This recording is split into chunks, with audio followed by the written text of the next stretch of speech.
Febri 1919156. Baik, di sini saya akan menjelaskan tipe-tipe file dan aplikasi DBMS Database Management System. Selanjutnya langsung dibahas. Baik, langsung saja kita ke pembahasannya. Tipe file pada sistem data. Yang pertama adalah file master. File master atau file induk yang rekodnya relatif statistik, jarang berubah nilainya, misalnya file daftar gaji atau file mata pelajaran.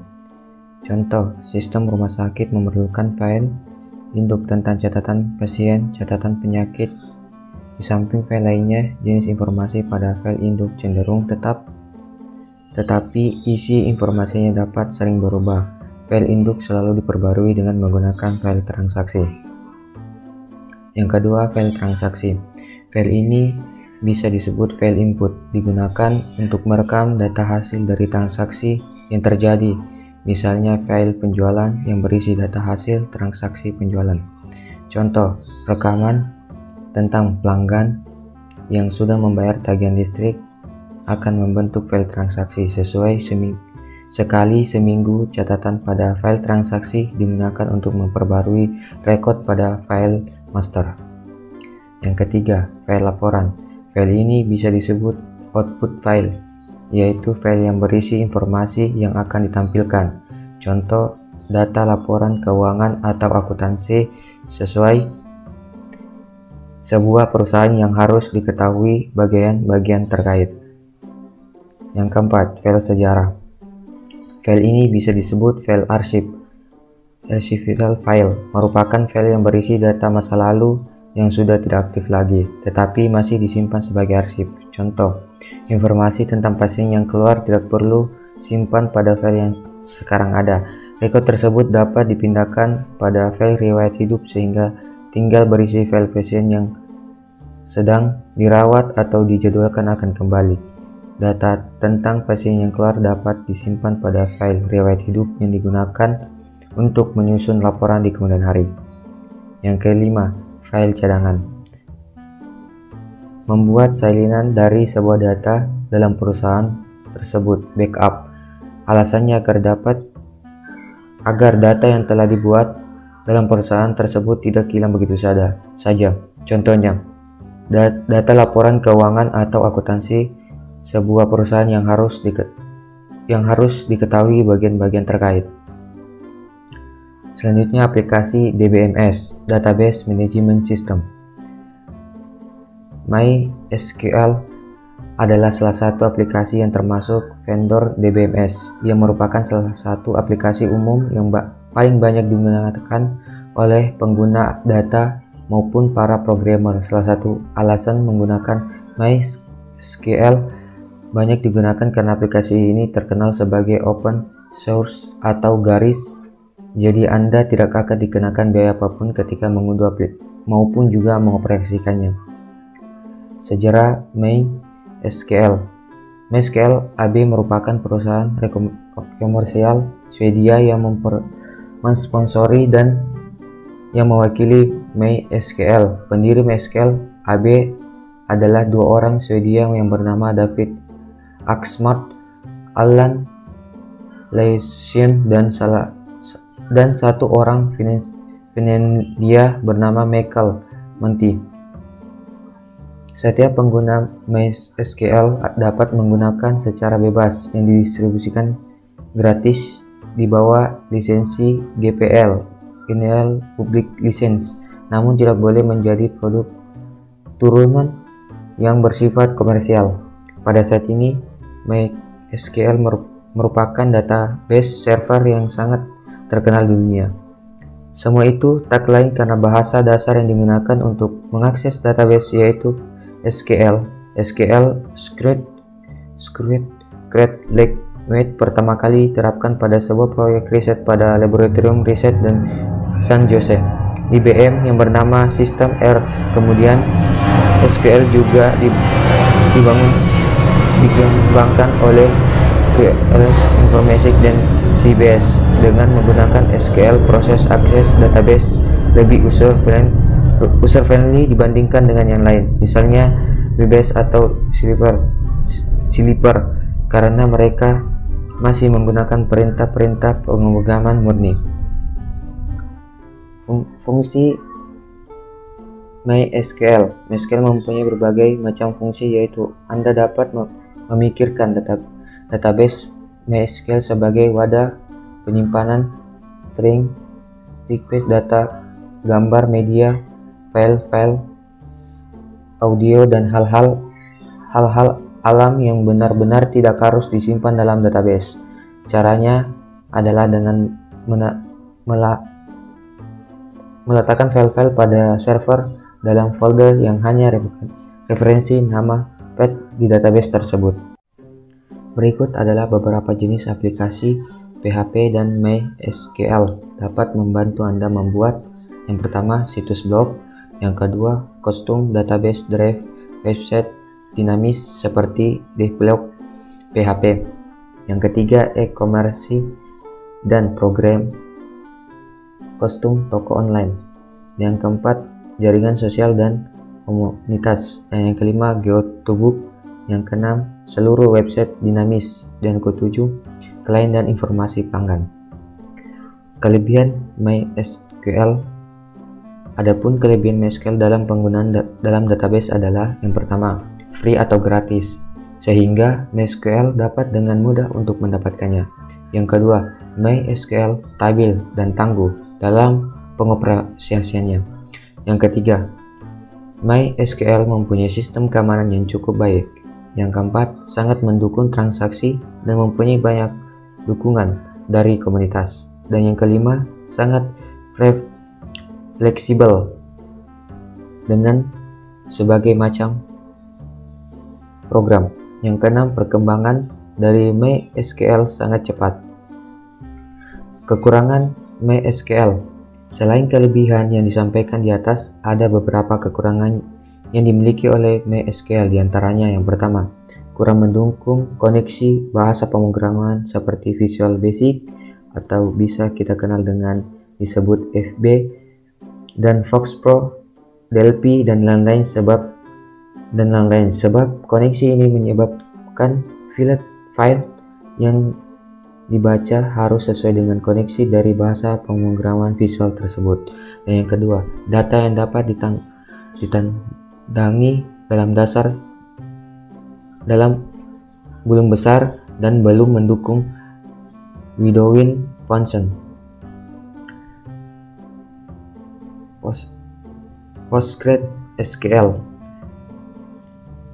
PostgreSQL adalah sebuah object relation database management system (ORDBMS) yang bersifat open source.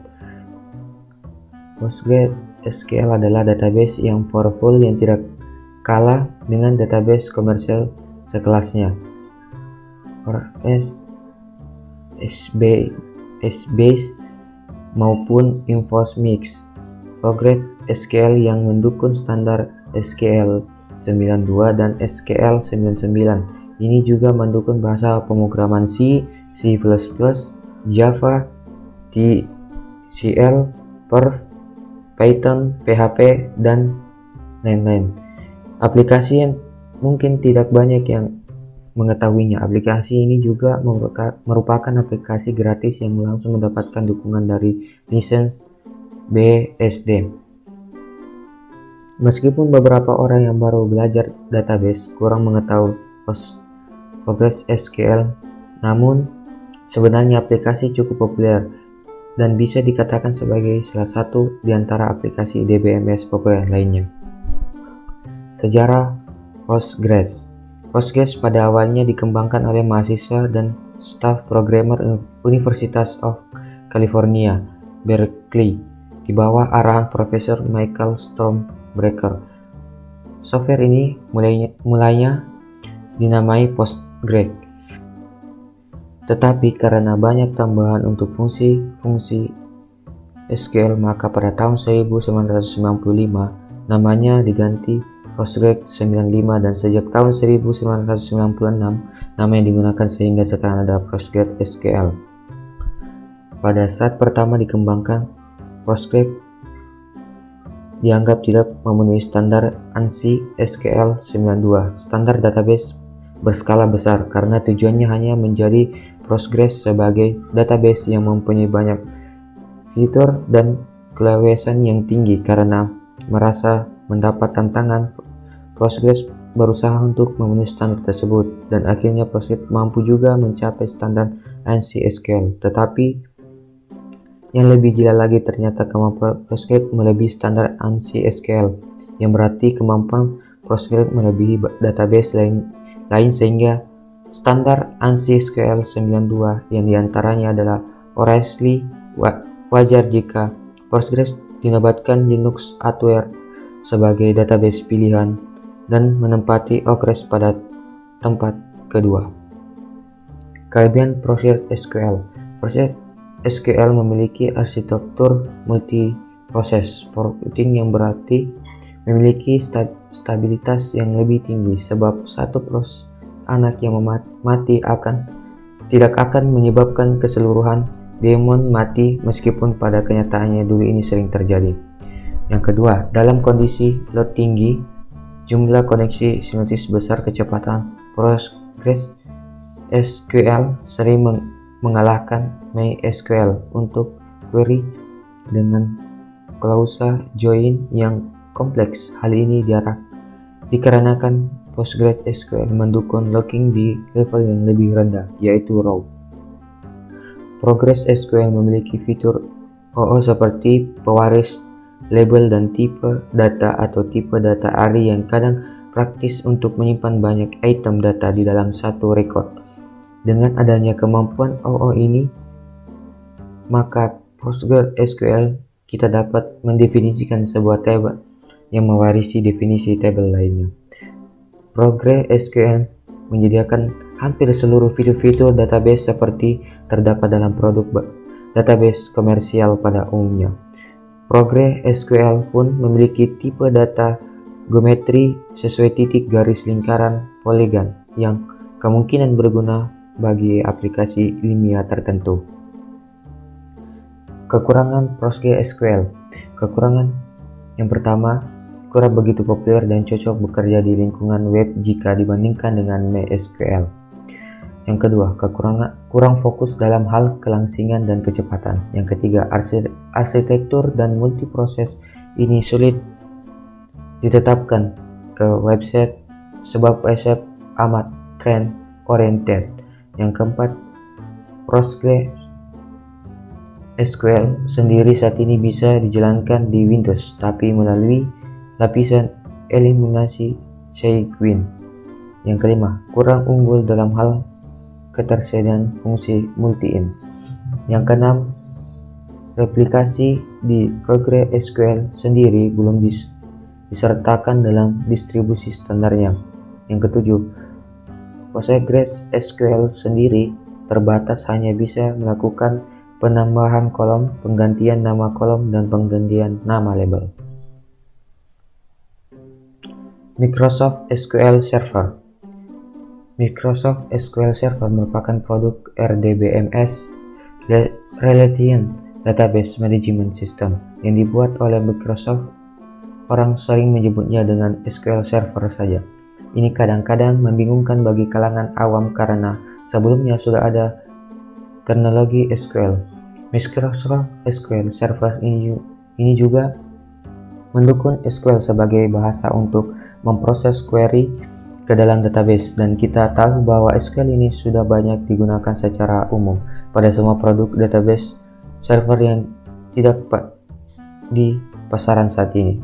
Microsoft SQL Server banyak juga digunakan pada dunia bisnis, pendidikan, atau juga pemerintahan sebagai solusi database atau penyimpanan data berbagai macam skala bisnis, mulai yang kecil sampai skala enterprise bisa menggunakan Microsoft SQL Server sebagai database servernya. Sejarah Microsoft SQL Server. Pada tahun 1988, Microsoft mengeluarkan versi pertama dari SQL Server. Pada saat ini masih didesain untuk platform OS per2. yang dipelopori bersama antara Microsoft dengan Sybase selama awal tahun 1990-an. Microsoft mulai untuk membuat versi baru dari SQL Server untuk platformnya. Selama proses development tersebut, Microsoft memutuskan bahwa Microsoft SQL Server ini harus bisa diintegrasi dan kuat dengan operasi TN-nya. Pada tahun 1993, Windows TN 3.1 dan SQL Server 3.2 untuk TNT dirilis oleh Microsoft. Target Microsoft untuk mengkombinasikan antara performa database server yang tinggi serta memudahkan cara penggunaan dan administrasi merupakan tercapai melalui SQL Server ini. Microsoft tersebut terus berhasil membesarkan SQL Server dan menjadi database server yang terkenal pada tahun 1994. Microsoft dengan BSIM secara resmi mengakhiri kerjasamanya di tahun 1995. Microsoft rilis versi 6.0 dari SQL Server saat ini merupakan versi yang paling penting karena sebagai besar merupakan hasil tulis ulang yang didesain dari core teknologi sebelumnya. Versi 6.0 ini ditawarkan mementingkan pada format bullet regression pada tahun administrasi yang juga terindikasi pada tahun 1996. Microsoft rilis SQL Server 6.5 Enterprise Edition. SQL Server 7.0 dirilis Microsoft pada tahun 1998 dan database inginnya ditulis ulang agar lebih optimal. Akhirnya tahun 2000 Microsoft mengeluarkan SQL Server 2000 yang merupakan versi yang banyak digunakan. Versi SQL Service 2000 ini berbasis pada framework yang ada pada versi 7.0 sebelumnya. Kelebihan Microsoft SQL Server cocok untuk perusahaan yang skala kecil, menengah, dan besar sehingga mampu untuk mengelola data dengan jumlah yang besar, memiliki kemampuan untuk manajemen user yang tiap user bisa diatur hak akses terhadap satu database yang oleh database administrator untuk diterapkan pada pengembangan serta pengembangan aplikasi yang akan mudah dalam melakukan koneksi dengan komputer silat yang membangun aplikasi menggunakan software yang sama platform dengan SQL. Misalnya Microsoft Visual Basic melalui tingkat keamanan secure data yang baik, memiliki kemampuan untuk backup data, raw data, dan record data, memiliki kemampuan untuk membuat database mirroring dan clustering. Kekurangan Microsoft SQL Server yang pertama hanya dapat diimplementasikan pada satu unit server. Jika dapat tambahan, server hanya akan berfungsi sebagai pasif. Standing servers tidak memiliki kemampuan teknologi user server sebagai halnya pada DBMS Orange. Yang kedua, hanya bisa dijalankan pada satu platform sistem operasi yaitu Microsoft Windows. Yang ketiga, merupakan software berlisensi dan harga mahal untuk perusahaan skala kecil dan menengah. Terima kasih.